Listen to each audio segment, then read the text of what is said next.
नमस्कार. वाचन वेड, काव्य वाचन. कवितेत काय असतं? कवितेत सगळं असतं. कवितेत ऊन असतं, थंडी असते, पाऊस असतो, निसर्ग असतो. कवितेत सगळं असतं ना मंडळी. आज जी मी कविता वाचणार आहे ना, ती अशीच एक खूप छान गोड कविता आहे. मी या कवितेला गोड का म्हटलं, हे तुम्ही कविता ऐकल्यावर तुम्हालाही पटेल. मला ना या कवी मंडळींचं खूप कौतुक वाटतं, की त्यांना कोणती गोष्ट कशी दिसेल काही सांगता येत नाही. म्हणजे कोणत्या गोष्टींबद्दल त्यांच्या मनात काय कल्पना येतील हे आपण काही सांगू शकत नाही. मला वाटतं त्यालाच कवी कल्पना असं म्हणतात. आणि हे कवी म्हणजे आधी कवी आणि हे कवी जर का त्यात पेशाने प्राध्यापक असतील तर मग बघायलाच नको. म्हणजे कोणता विषय कसा मांडायचा आणि समोरच्याच्या मनामध्ये अगदी सहजपणे कसं स्थान मिळवायचं हे त्यांना खूप चांगलं अगदी ही कला अवगत असते. आज कवितेत काय असतं मध्ये मी जी कविता वाचणार आहे ते अशीच एका मनाने कवी आणि पेशाने प्राध्यापक असलेल्या कमलाकर भोपटकर यांची.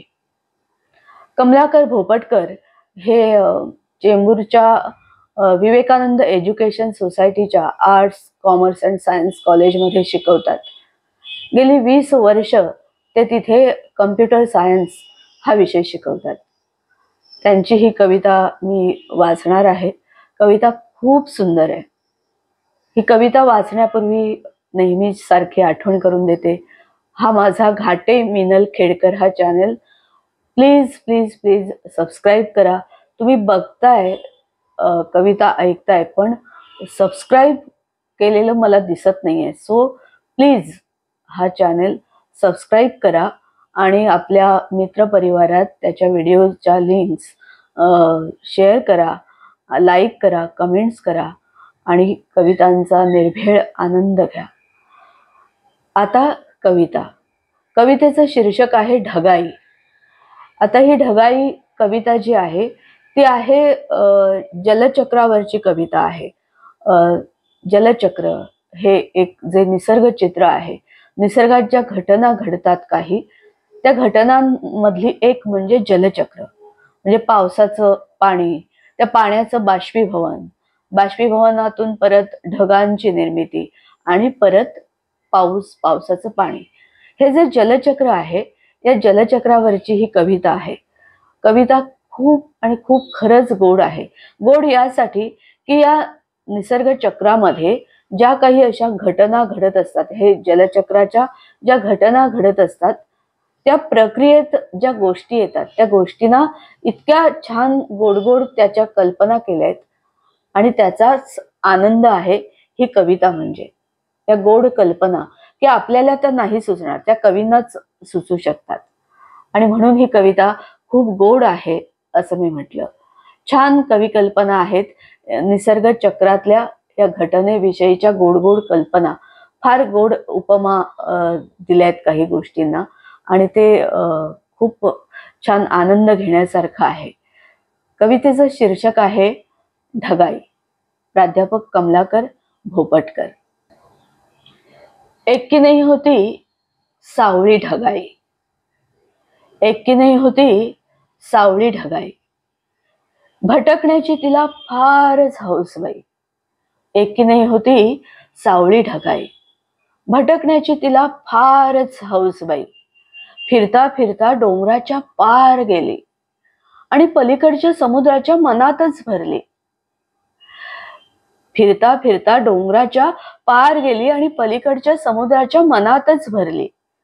आता हे समुद्राच्या मनातच भरली म्हणजे काय की ते जे प्रतिबिंब पडतं ढगाचं समुद्रात, समुद्राच्या पाण्यावर असं प्रतिबिंब पडतं, म्हणजेच की पलीकडच्या समुद्राच्या मनातच भरली.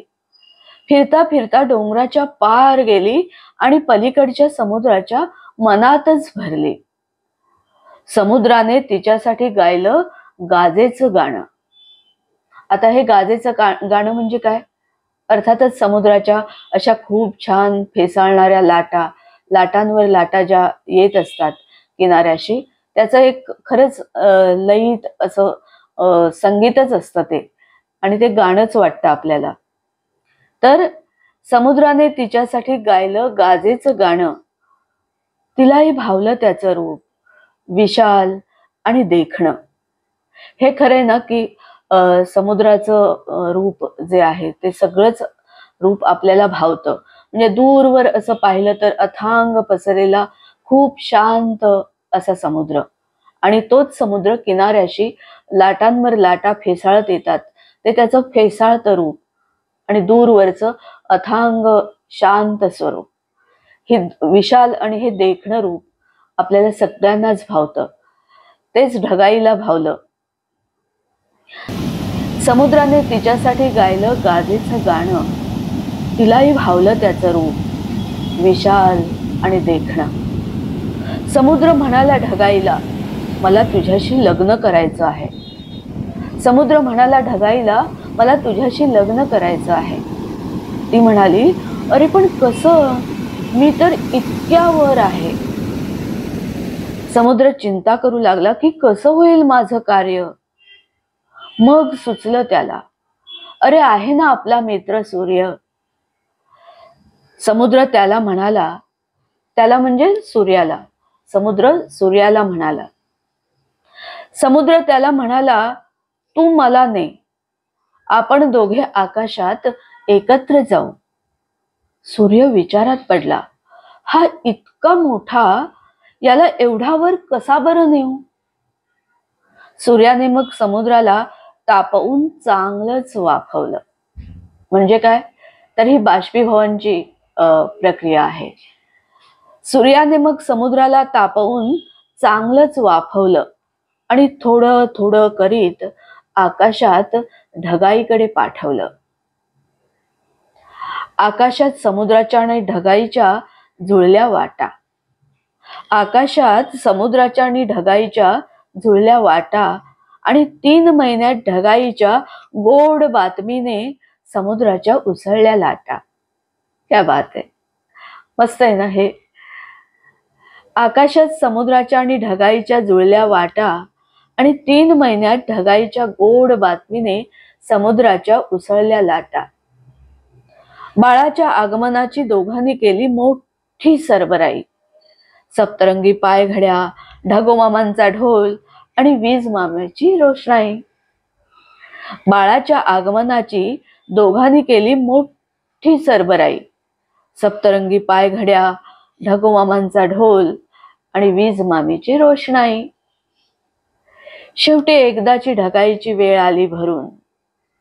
झालं वर्षाचं आगमन, आणि ती जन्मताच रडली दणकून. थोड्या वेळातच तिने विचारलं, आई, बाबा माझे कुठे गेले. ढगाईने बाबांना भेटायला तिला जमिनीवर धाडले. अशी ही वर्षा आतुरतेने धबाधबा धावली आणि नदीहून शांतपणे समुद्र बाबांना बिलगली. काय कल्पना आहे बघा, किती सुंदर कल्पना आहे की वर्षा म्हणजे पाऊस आला आणि ते पावसाचं पाणी किंवा कुठचाही पाण्याचा स्रोत हा शेवट त्याचा असतो तो समुद्रालाच मिळतो. त्यामुळे अशी ही वर्षा आतुरतेने धबाधबा धावली आणि नदी होऊन शांतपणे समुद्र बाबांना बिलगली. बाबा म्हणाले, तू दिसतेस माझ्यासारखी, पण हा मायेचा गोडवा कुठून आणलास ग बाई. आता यात कसं आहे की मायेचा गोडवा म्हणजे समुद्राचं पाणी जे असतं ते असतं खारट, हे आपल्या सगळ्यांना माहिती आहे. पण पावसाचं पाणी काही खारट नसतं, आणि म्हणून इथे म्हटलंय, म्हणजे बघा काय म्हणाले की बाबा म्हणाले, म्हणजे समुद्र म्हणतोय की तू दिसतेस माझ्यासारखी, पण हा मायेचा गोडवा कुठून आणलास ग बाई. बाप लेकीची भेट आणि संभाषण ऐकून वर गोडपणे लाजली ढगाई. बाप लेकीची भेट आणि संभाषण ऐकून वर गोडपणे लाजली ढगाई. ढगाई, प्राध्यापक कमलाकर भोपटकर.